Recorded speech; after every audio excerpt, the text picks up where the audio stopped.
Welcome back to the Athletes Voices. I'm here today with a guest, Catherine Kennedy. Thanks for having me. So good to be here. So right now you're running, but it's not always been the case. Can you tell us a little bit about like your sports history? Yeah, we just kind of were chatting about it, and I was telling Andrea that before I was solely a track and field athlete, and honestly for my entire life I was a soccer player. That was kind of how I identified in the sport world. I grew up in a big soccer family, so it was just kind of like, This is what we do, which was great. You know, I really think fondly on being brought up in soccer. And that kind of culminated in playing varsity soccer for my dad. Actually was my coach at the varsity level, which was like a really cool experience for us to have. Definitely like had its challenges at times, but a really interesting dynamic for us to navigate, and we won a championship together. It was great. So yeah, I was a dual sport athlete all throughout my undergraduate degree at St. FX, playing soccer and running track. And when I was doing track at that time, I was more of like a sprinter hurdler type of athlete. And then as things progressed, I kind of moved up to be a more middle distance specialist. I started focusing on the 600, which was nice. I had actually my track coach at the time saw me running the beep test for soccer training, like at the end of our fall season. And she was like, "Hey, I saw that. Like, you should run the 600. I was like, "Oh no." But honestly, it was perfect for me. I think it was a long time coming that I moved up to middle distance. So started to kind of flourish there, and it's been a journey to get to where I am now. But I think now I'm in a place where I can kind of claim the middle distance athlete identity. At first I was like, no, like it's not me. I'm a soccer player, or I'm a sprinter, and I'm just like doing I'm just like dipping my toe. But yeah, I'm at a place now where I feel like I've integrated it and I love it. So yeah, that's where I'm at now. How you mentioning it a little bit about like not feeling exactly like you're a middle distance runner. How did that transition go for you mentally? Yeah, difficult, honestly, at first, because, I don't know, just stereotypically, I think when someone approaches you and says, you would be good at the 800, you're kind of like, why?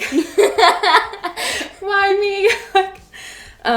Yeah, I don't know, like, people just seem to fixate and really fetishize, honestly, like, the pain associated with that race. So I was just kind of like, oh, I don't know if I want to do that, right? But, I was in a point where I was transitioning coaches, and my coach that I'm still with now, I'm currently with, was kind of like, I really see like a strong potential for you in this sort of discipline, this middle distance discipline, which was really nice, you know, to have a coach that really like instills belief in you and kind of sees something for you before you're able to see it for yourself.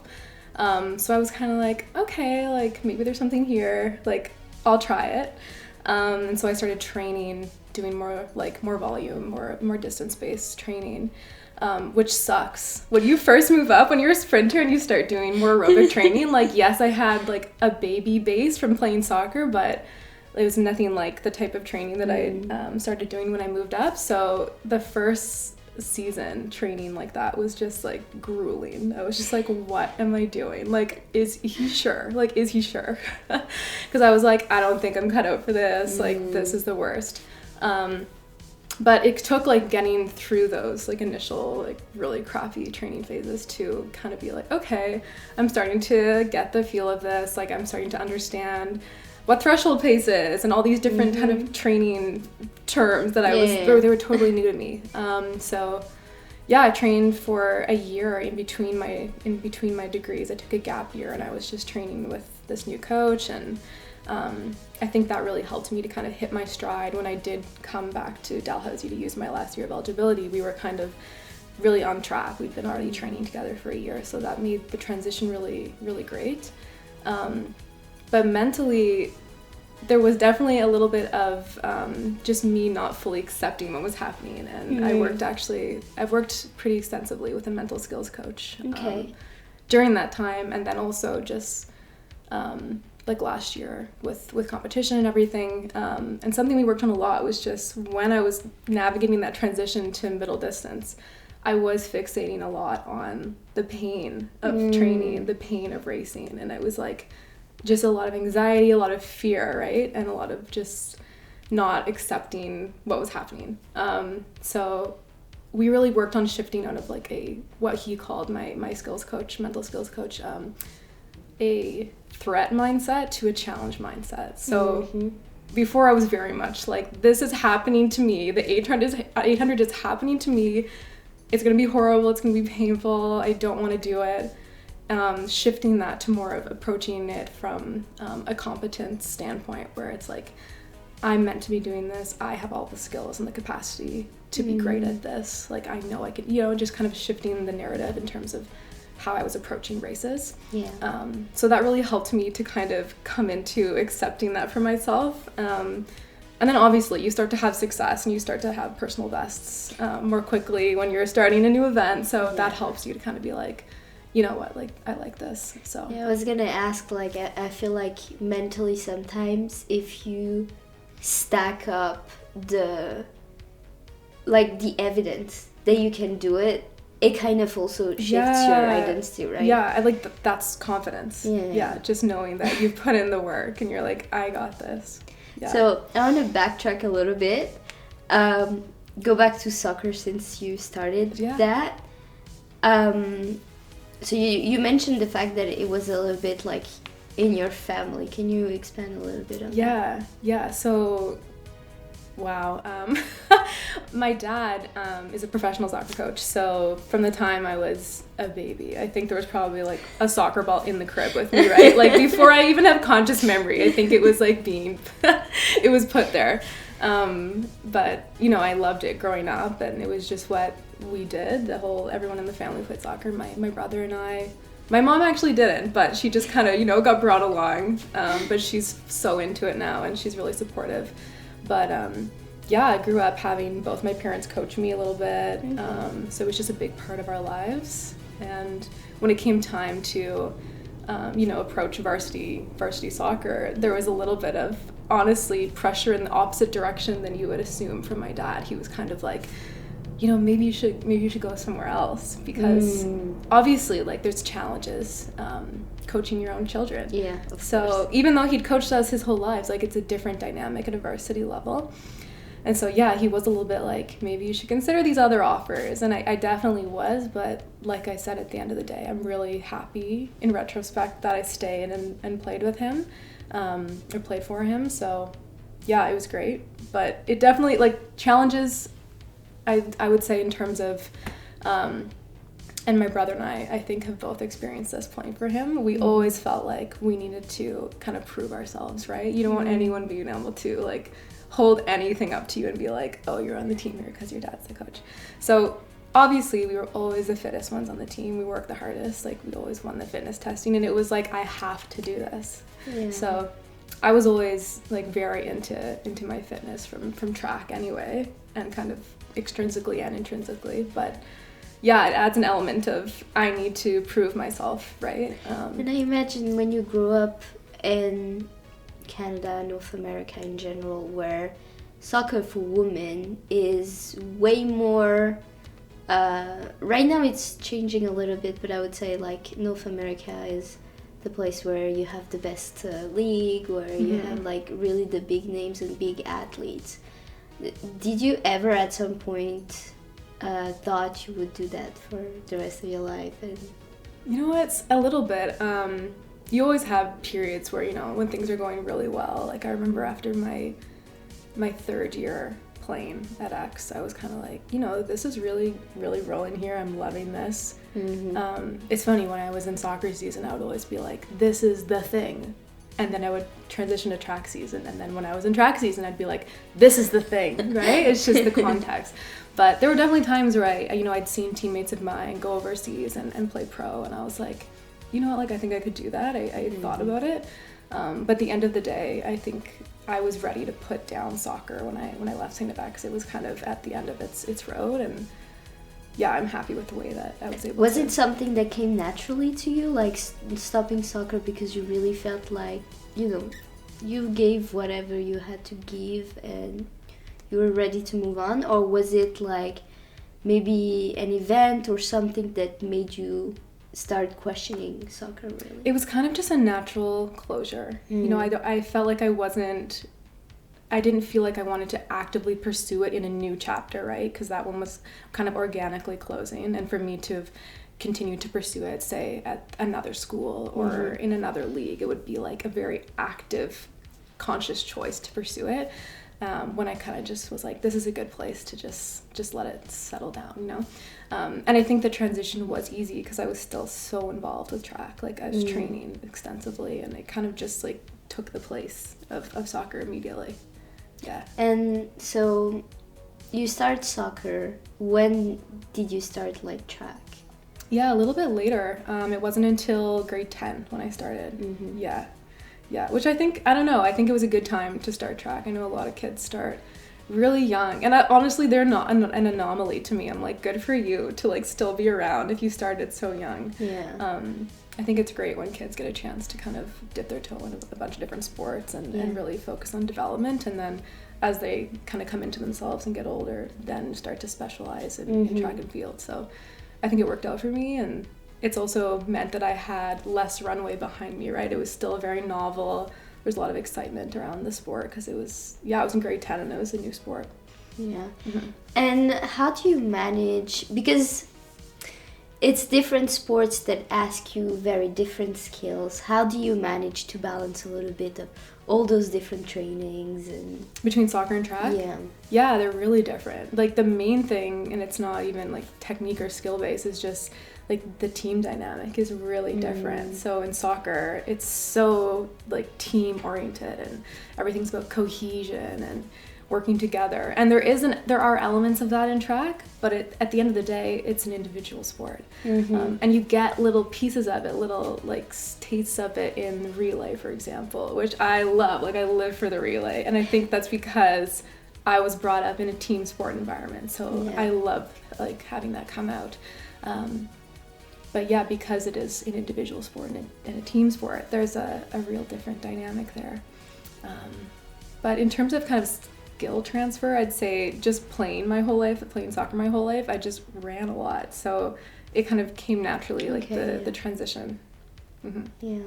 I always find it fascinating when people are like training hurdle and you watch the competitions like on TV or stuff like that, and I'm always so scared of like people falling because I'm like, you guys are going so fast and at the same time jumping. I know. And I'm like, how? It's so funny. That was appealing to me. Like, that was my first track event. I was a hurdler to begin with, so yeah, I think I was excited by kind of the risk involved in it. That and javelin, those were my first two events, which is funny because I'm so in a different part of the track world now. You did everything. I did everything, yeah. Oh my god. You told me that now you were having like a shift in your life because you're a post-collegiate athlete. Yeah. So what has changed? Yeah, it's been different. So for the longest time, I mean, it goes by in a blink. Like, it goes by so quickly, your time as a varsity athlete, but at the same time, it feels like it dragged on forever. So this year is my first year out of it. And a lot of people, I think, use that kind of as their organic closure point. They're like, well, I'm out of eligibility. Like, that's it, right? And that just didn't even occur to me. I don't know. Like, I'm not ready to put it down. I'm still loving it so much. I get a lot of meaning and derive some purpose from it. So I was like, I'm not done. Like, I'm still training. And that's a great thing about the sport of track and field, is that it's so accessible to the greater population outside of like a very organized, structured sport context. You don't need to be with a team or with a league, the way you do with some other sports. So yeah, I was like, I'm going to keep training. I'm still with the DAL team training, which is great that, they're accommodating that. But yeah, it definitely changes things. You kind of have to, consciously reinvest yourself in the sport, and you kind of think about, why am I doing this? You know, it's no longer a prescribed schedule, a prescribed training regimen. It's like, here are your meets, here are your training days, go. And someone's kind of taking care of it for you. Now, as a post-collegiate athlete, it's more about consciously engaging in the sport in ways that feel authentic to me. I have a lot more of autonomy over how I want to engage in the sport, when I want to compete, in what, how. So that's been really refreshing. I think it's been really energizing to have that, because it's been different than what I'm used to. So I'm liking it so far. Yeah. Good. But at the same time, obviously I miss, the team element. But it's nice that I still get that from my training group, and it's an awesome group of girls that I train with. So yeah. And how do you find balance between like your life, private stuff, and the training? That's always a question. Yeah, it's so funny. I just came off a down week, so I wrapped up my indoor season. I took my down week, and it's always during those periods where you're not training, where you're like, wait, how did I do all of this and train? Like, I feel so busy right now, and I'm not training. Like your time or your activities just like expand to fill your empty time, I guess. But I don't know, I guess just being a student athlete for so long, you don't even think about it. You're like, well, of course I train and I do school and I work and I have a social life, you just juggle. Yeah. I guess like you get used to being very organized too, right? Yeah. Maybe that's like a big lesson you learn from being an athlete.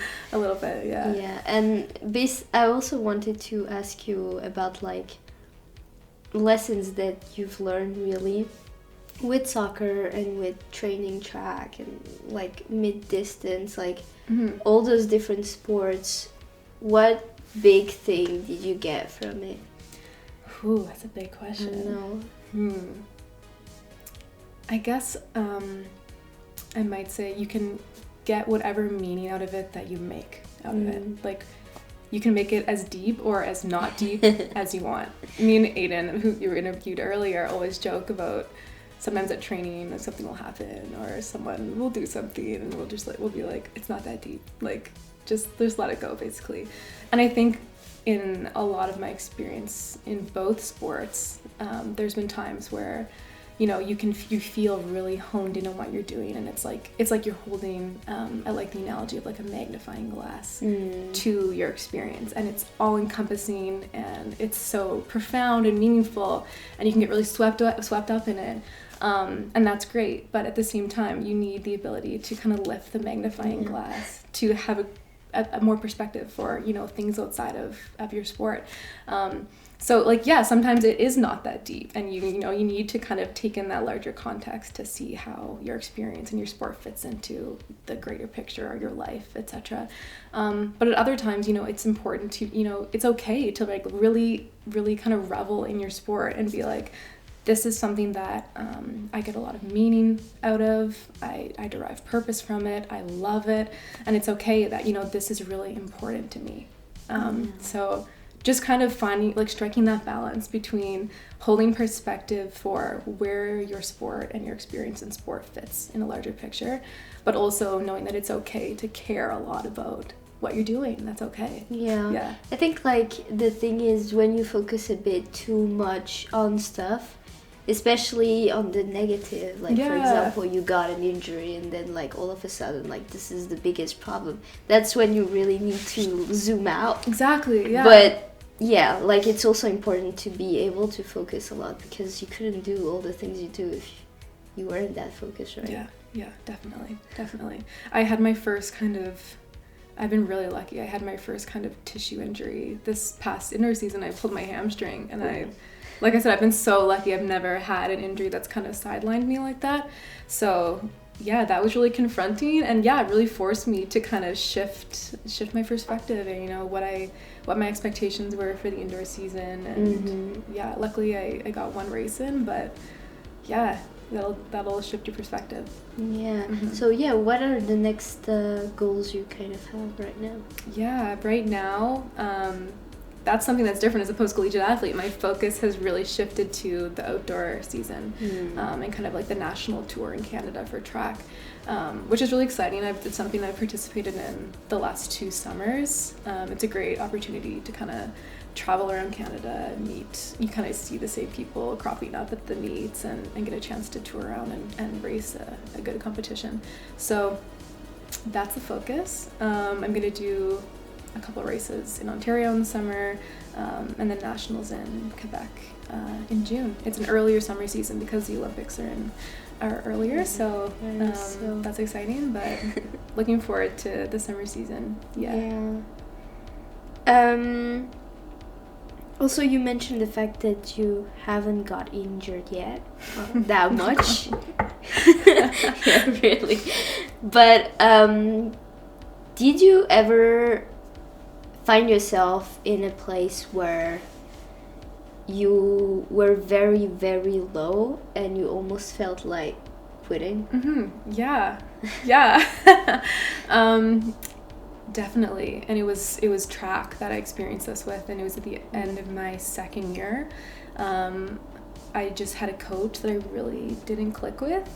At that time I was training like a sprinter, and kind of not knowing that type of training, just like my physiology just wasn't responding to it. So, I was not running well. I just felt low energy. I was not enjoying training. I was not enjoying the dynamics. And yeah, at the end of that season, I was kind of like, I feel completely indifferent to this. I think that might be my last track season. I'm going to put it down.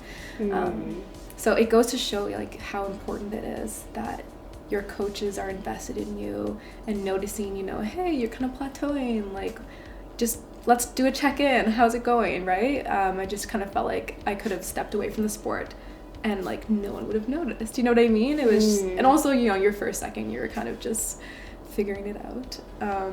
But I'm really happy I stuck with it because it really changed after that. But yeah, definitely at times it can be tough. Yeah, relationship with coaches is really like a conversation I have with most athletes I interview, because, well, it's a big part. Like when you spend most of your time training and there's this one person or various people that are coaching you, it matters that you have like a good relationship with that person. Absolutely. And you're able to trust that person, right?